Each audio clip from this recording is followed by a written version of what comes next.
Hey, everybody, this is Captain Yeet here for you for another JJK episode review. This is going to be JJK Season 3, Episode 12, titled Sendai Colony. So, let's get into it. So, the beginning of the episode starts off with Yuta, and he just killed that old guy from last week, and he's thinking to himself that he needs to be the one to bear the burden to kill all these sorcerers and to gain all the points. He doesn't really want to have Yuji and Megami kill everybody because, well, they're still recovering from the psychological trauma of Sabuya, so he doesn't want to put that on the kids. I mean, they're not kids, but they are younger than him. He doesn't want to put all that pressure on them. Also, he says he wants to make a rule, which is going to be a really good rule. He wants to make a rule to let people leave the colony and to come back inside the colony. But he needs to kill a lot of strong sorcerers that are inside of where he's at because it'll be kind of bad for some really strong sorcerers like Drew, the old guy he killed, to be able to just walk in and out of the culling games. That'd be pretty bad. So he wants to make sure he's gonna kill all of them, which he just did kill Drew. And so he's walking around and then he's protecting these random people. Because I'm like, what is going on? Why are they here?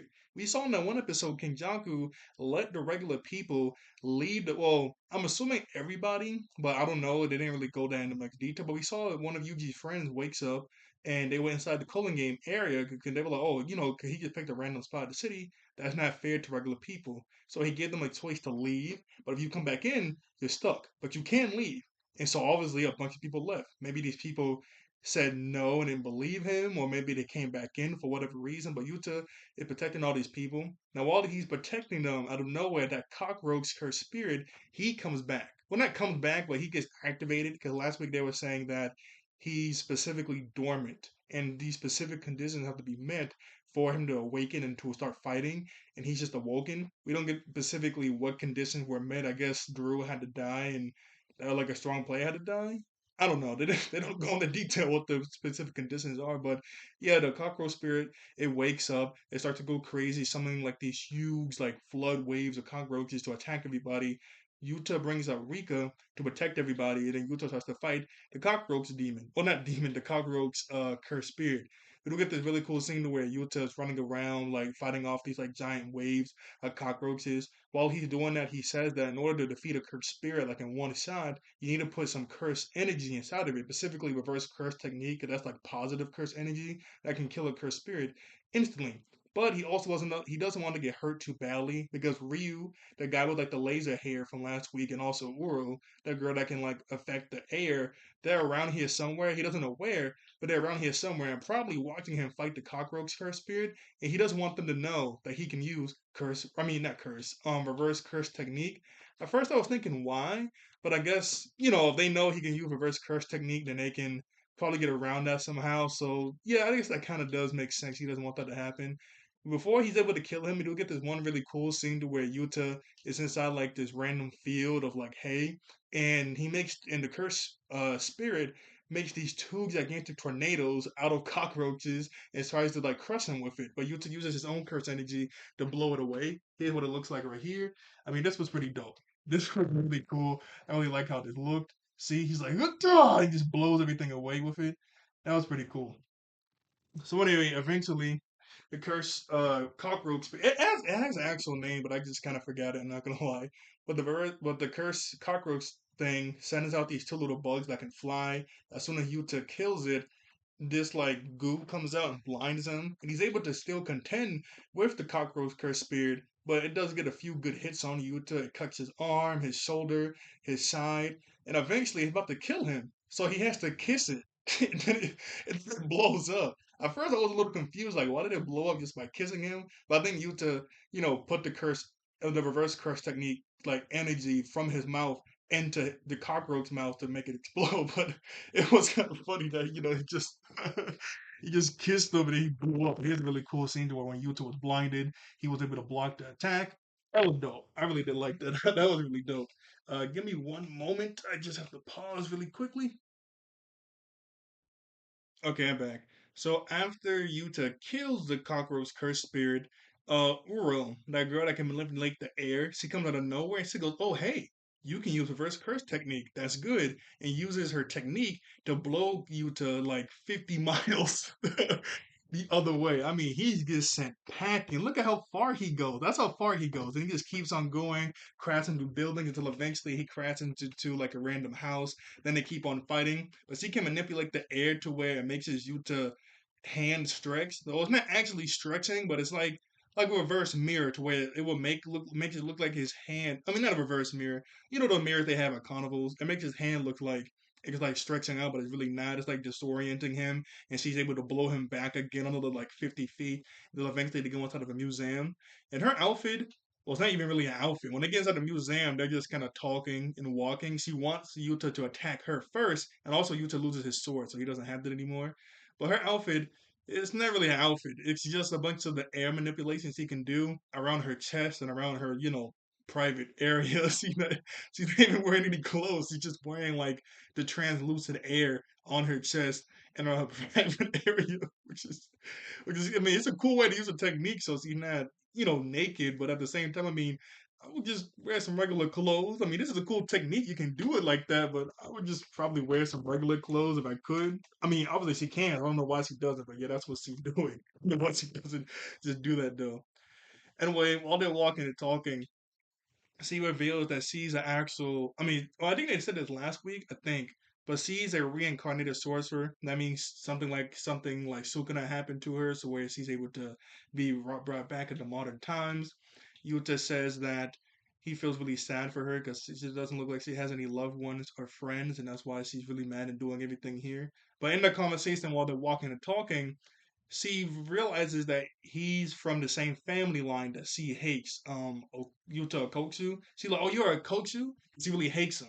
Now, when the episode was going on, there's a bunch of text popped up, and I couldn't read it because I watched dub, and for some reason it didn't translate it. I don't know if it's Crunchyroll on that, but there's been moments like that to where some Japanese text will pop up, and usually even in the dub, it's supposed to be translated, but it's not translated. But I didn't. But then I'll see people post clips on Twitter or YouTube where it's the same clip in dub, but the Japanese text is already translated. So I don't know what's going on with that. That's kind of confusing to me.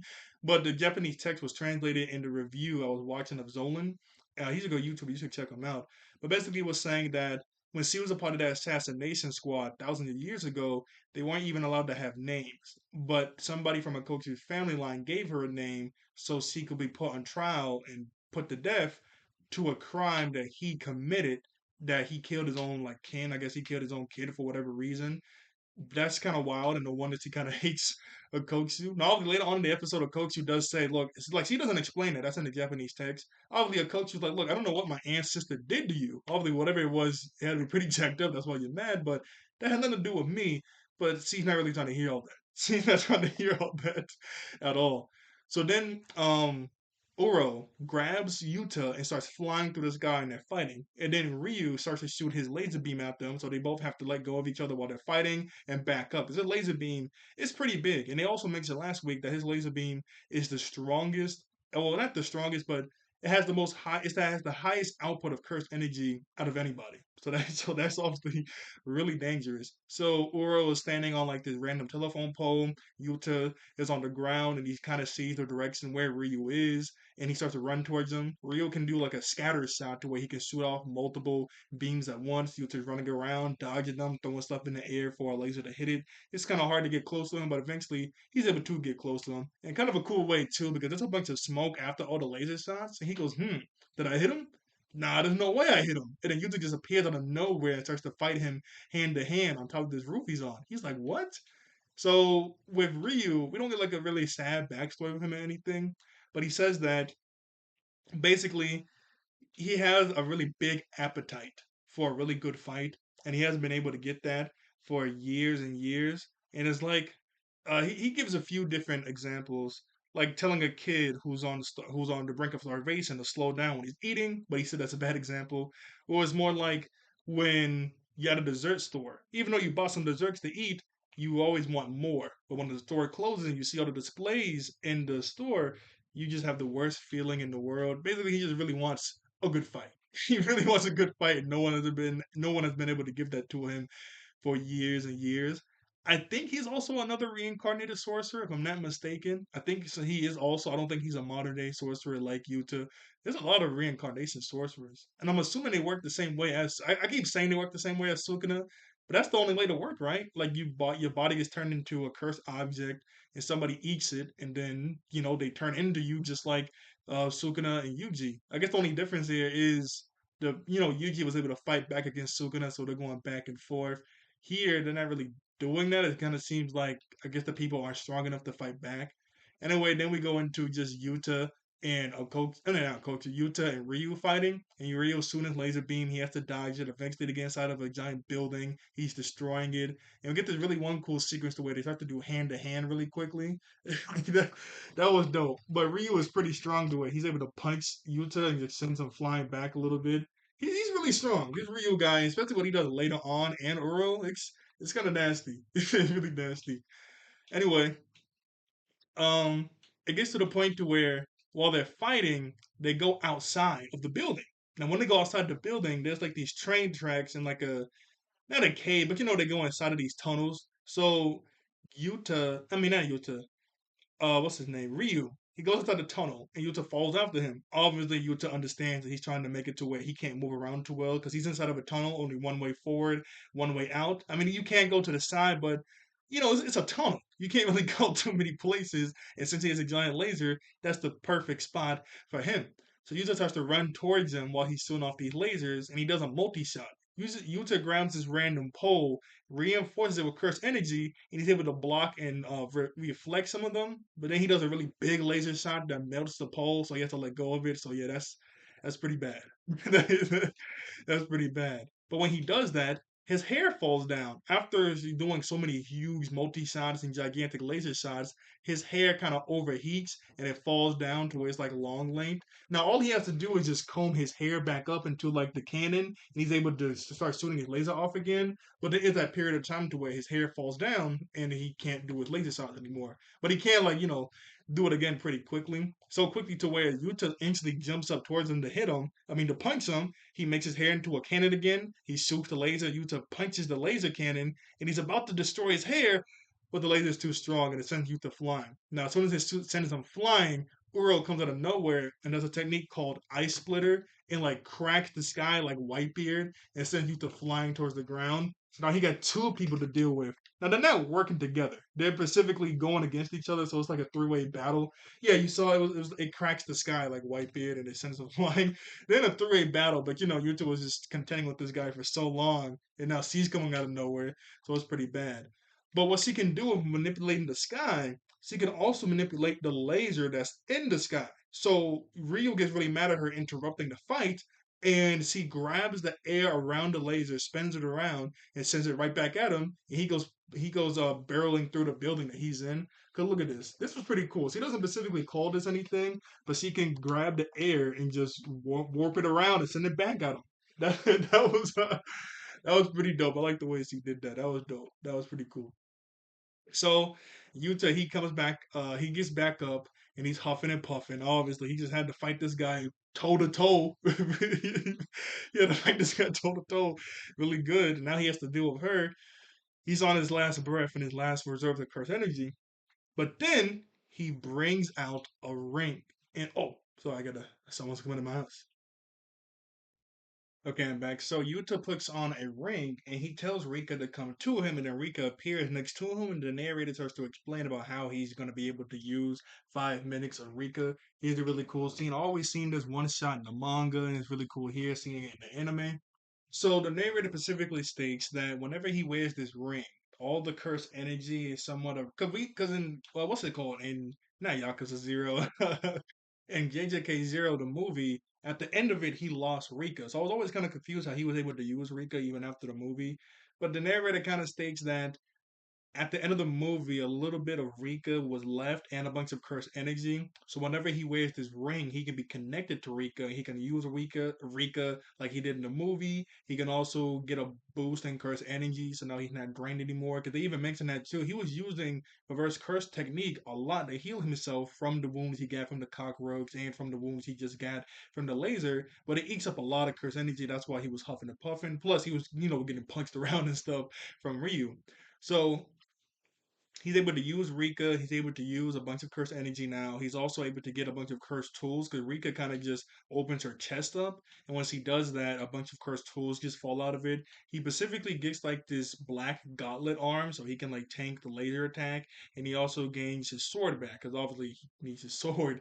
And so after that, then the three-way battle continues. So they just keep on fighting, and now Ryuta's all the way. Well, he's not fully healed, but he can use reverse curse technique again because he got a boost in curse energy. But now Rika is fighting against what's his name? Uro, and then Yuta specifically goes after Ryu. So now it's a kind of a three-way, four-way battle. But now they're going crazy on each other. Now while they're fighting each other, going crazy, and Yuta's able to. Oh yeah, it also says that he can use his copy ability when he's using Rika. So like, can he not use copy when he's not using Rika? I think that's his main ability. That's his own. It's not like a thing that's tied to Rika, but I guess it is now. I don't know. But yeah, now the three-way battle continues, so now they start to go crazy on each other. Now, while he's blocking the lasers with his black gauntlet arm, it's the laser is still so strong to where the laser is still so strong to where the gauntlet arm isn't exactly able to block it all the way.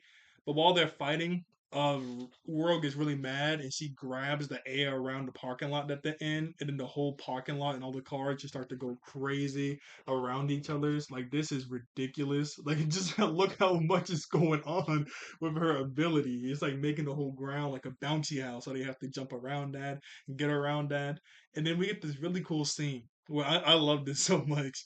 We get this really cool scene to where Ryu, they don't explain how he did this, but he's like warping his laser around his body to where he's able to like make a ring of a laser around him, which is really cool. Before I continue, I do want to show this one shot of the three-way battle to where at first it's a 1v1, then Rika shows up and then Uro shows up. Like it's just so ridiculous. Like what is going on? What is happening? I know you just like this is so ridiculous. He woke up just didn't want to do all this and now he has to fight like two people. But anyway, back to where I was. Ryu makes that ring of laser around him, and Yuta's able to somewhat get inside the ring to get hand to hand with him. And then Ryu bangs his fist together. He goes, "Come on, you want to do this?" Like that was dope. I don't know why, but I just love that scene. He was like, "Oh, okay, so you want to get physical? That's fine with me. That's fine with me. Look at that. Oh, you want to do this? Let's go." So they start to go hand to hand. They start to go hand to hand. Where Will's facing against Rika.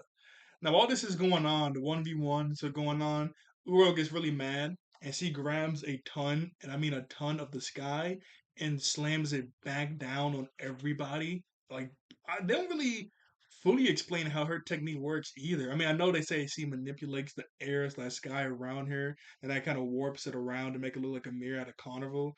But still, the stuff she's doing here, I'm like, she's kind of affecting physical things too, besides the air. I mean, the air is touching everything, so I guess that also affects physical things too. I don't know. It was just a little confused. I was a little confused about that. But I mean, I guess that's just how it works. But yeah, here's the scene I was talking about to where she gets really mad. She grabs a ton of air and slams it down on everybody. I'm like, geez Louise. And they basically does the same technique again, the ice splitter, and it blows everybody away to where they have to, come out of some rubble. They're huffing and puffing. Like, geez, that was ridiculous. And then eventually Yuta meets up with her on top of a building. Now, after this happened, Yuta starts to use Uro's ability. Not Uro, what's the old guy's name? The old guy from the beginning of the episode that he killed easily. Starts to use his ability to make a bunch of tiny Rikas that can fly around. And his ability, he can have all these Shikigami flying around, but it also extends his domain to everywhere. So wherever they are, his domain is, and it makes a bunch of slashes pop up on Uro's back and her front side, and it kind of hurts her a lot. Because I mean, these slashes did look pretty deep. They did look pretty deep. It was pretty nasty, and she was also distracted to not block it because Yuta started to use the curse speech technique from that dude. I'm not gonna lie, I forgot his name. I know he got his arm chopped off back in season two because of the technique Suguna was doing, and he just kind of chopped it off by accident. But she was like blocking her ear so it wouldn't affect her. But then Yuta ran in and did the slice attack, so it was like a distraction. That's why she wasn't like blocking it because she thought, he was gonna do the speech technique, but he didn't. He had the scene to where she gets sliced up pretty bad. I mean, it wasn't anything too crazy, but yeah, it did hurt. It hurt pretty bad. Oh, sorry that the camera was shaking kind of hard. Mhm. So after that, while this is going on, Yuta so Garlic is broken by Ro, and Ryu is fighting 1v1 against Rika, shooting his lasers, punching it physically because he's trying to get back over to Yuta since he's actually able to contend with him. And while this is going on, Uro gets really mad at Yuta, yelling about what his family line did. Now Yuta specifically says I said this happened later on in the episode, but it happened specifically here that hey, he has no idea what his ancestor did to her, but that has nothing to do with him. You know, he didn't do anything to her. That was his ancestor. We don't. I don't know what happened. So he's not really trying to hear all that, and they just keep on fighting. Eventually, Rika and Rio get their fight gets so crazy it comes to the roof where the other two are, and we get this really dope shot. I really like this shot of all three. Like you see the fighting going on in the background. It's just like it's just so nice. Anyway, Ryu suits Rika and sends her flying like the other way. And then he goes, "This is enough talk, enough whining." He starts to beat his chest. Words mean nothing. It's time for action. And they do a three-way domain expansion. I've always seen the meme version of this because there's a meme version of Yuji, Megami, and Obara doing this, saying we can't read. There's a meme version. I didn't know this was an actual thing until last week because I'm either two episodes or one episode behind because I do the dub. But last week when this episode came out for the first time, I saw this clip. I was like, what? A three-way domain expansion? That is crazy. And the gigantic black ball that forms when it happens, I mean, it's huge. I mean, it's three domain expansions at one time fused together. Now, we don't get to see the whole domain expansion, which kind of sucks. I wonder how it would have been. I mean, I guess it would have been all three of their domain expansions all at the same time, sort of fused together. And I guess they all could have used their own domain techniques. Maybe they would have been kind of weakened. I don't know. We don't get to see it, what kind of sucks. But yeah, but they do a three-way domain expansion, and it looks so beautiful when they just get the cameras getting closer and closer. We see all this. I'm like, yo, this was dope. This was really cool. I wish we would have saw it. But anyway, while the domain expansion is being formed, there's a problem. What's the problem? Well, the cockroach cursed spirit is actually still alive. It said specifically before it died, it did something, and I don't understand what that is, but I guess he kind of like made his spirit go to a different cockroach body or something. I don't understand what it is, but it's still alive. But he gets the points even though it died. But I don't know. But the cockroach spirit is still alive, and it runs over to the domain expansion and touches it, and it cracks open. Because since it's three domains split together, it kind of really. Because they said that it's really strong on the inside, but really weak on the outside with a normal one-person domain. This is a three-person domain, so it's like super fragile on the outside. So all he does is touch it with his hand, then it instantly just cracks open. So now it's a four-way battle. Now it's a four-way battle with the cockroach spirit. But what makes this really bad is they technically did do the domain expansion all the way. That takes a lot, and I mean a lot of curse energy. So now the first three are kind of exhausted. They didn't even get to do the domain regularly, but now since it just got broken instantly, they're kind of spent. Well, not spent all the way, but they lost a lot of curse energy doing that. So whenever we hit the ground, we see Uro fighting against the the cockroach curse spirit, and it slices off her arm and sends her flying because she's really weak right now. So she can't use her technique after doing a domain expansion, and it sends her flying, and it looked like she dies. Now later on in the episode, we find out that she doesn't die. Like thank goodness, I kind of like her. She was kind of cool in this episode, but she's like kind of slumped over to the side. She's really weakened right now. After that happens, what's his name? Ryu, he does a cannon shot with his laser and it sends the cockroach cock spirit, well, it kills the cockroach cock spirit and sends Uro flying again. And it said specifically that even with his domain expansion losing a lot of curse energy, he can still do this one technique because it doesn't take too much curse energy, but it's still pretty powerful, like a big cannon shot. So he's charging up his laser again to hit Yuta. Yuta has to charge up his own laser thing that he did back in JJK Zero. Now, while he's doing this, Yuta knows that his output cannot compare to Ryu's output because his output is a lot stronger than his, especially now since he's weakened after the domain expansion.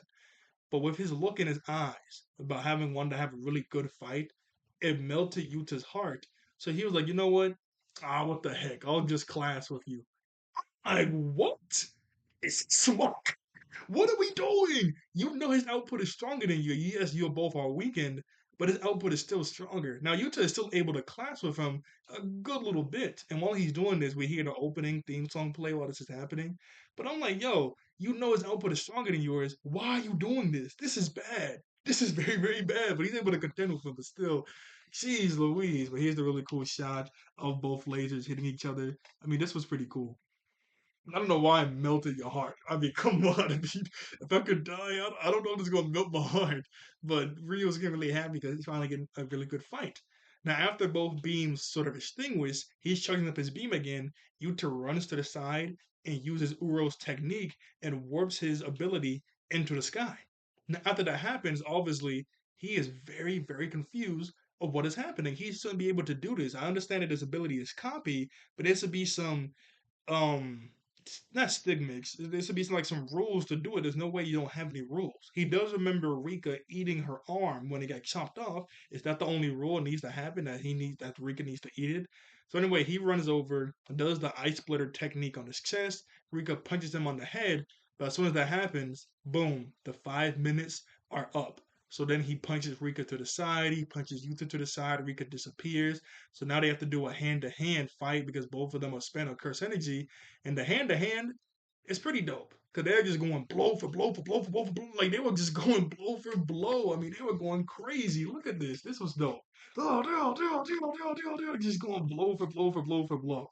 Like, that was pretty cool. Anyway, after going blow for blow for blow, Yuta runs in and grabs his jacket and grabs his chest to keep him in place. And Yuta goes, "This fight is over." What do you mean? The laser that he warped up into the air is falling back down and it falls right on top of him and it also like burns Yuta's arms pretty badly. But it takes him out and he tells Yuta, "Thank you. I'm finally full." And he flops over and passes out. I mean, that laser beam was pretty huge. I mean, that was a gigantic laser that just hit him point blank. I mean, that was pretty nasty. Look at that. He's charred up. That boy is charred up pretty bad. He's charred up pretty bad. So anyway, after that happens, he wakes up and he goes, "Huh? I'm still alive?" You know, "You're too kind." You would say, "I don't mean that as a compliment. I mean, you shouldn't leave an enemy alive." And he goes, killing you would just mean nothing in the grand scheme of it. That's what Uro told me at least. So Uro's alive too. So, oh, thank goodness. I did not want her to die. I kind of didn't want him to die either. He was pretty dope. He was going crazy against Yuta. But they're both alive, which is really nice. Anyway, Yuta asks, "Hey, can I have your points?" I get it. If I didn't give you my points, you would have killed me. Yuta goes, I don't know about that. I mean, I doubt it. But he agrees. He gives him his points, which is nice. So now Yuta's up to 190. Now he specifically said he needed 400 so he can do all the rules that they needed to. Remember the rule to exchange points against each other to see like all the rules, but two rules are already met so far. Well, one rule is at least because they're exchanging points against each other. They haven't made the other three. Yuta's somewhat close to that. And also, Megami has a lot of points too. He doesn't have 100, but he has a lot of decent points too. So I don't think Yuta's going to be 400 since already one rule is already granted. Plus, I mean, we have the other people too getting points like Hakari, some of the game. Maki, we saw her later on. Because what do we see here? Oh, yeah, right here. We get like a flash, well, not a flash forward, but we get a bunch of different scenes that's going on throughout the other colony where we see Maki killing some cursed spirits. We see Yuji in what's the guy's name? I forget the guy's name. Uh Haguro? You know the comedian. We see them both running after Megami because Angel is like flying him away somewhere. We get a few flashes of Sukuna just chilling inside of Yuji. We see Miwa randomly just walking, so I guess she's in the culling game. Why? I don't know. I mean, I guess maybe they would have asked her for help, but she's not exactly the. That's what I mean, but she's not exactly that strong, so she wouldn't be that much help. I don't know why they called her here. But then that's the end of the episode. And there's no after credit scene either.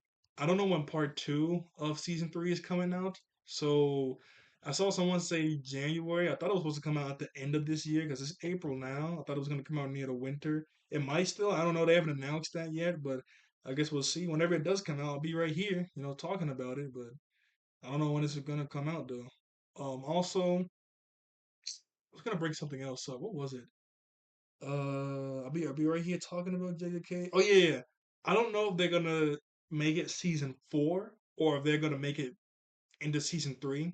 Now, when I say that, I mean with Fire Force, part 1 of season 3 came out. 6 months later, part 2 came out, but they didn't specifically make it season 4. They just continued on the episode count on season 3, which they will probably do with JJK. But it's been some animes the way, yeah, when part 2 comes out, they just make it the next season. So it'll be like season 4 instead of just more episodes of season 3. So I don't know which one they're gonna do, but I guess we'll see whenever we see it. So okay, like, share, and subscribe. And see you all later. Thank you all for watching. I thank all of the everyone human beings. And I'll see you guys next time. Bye bye. All right.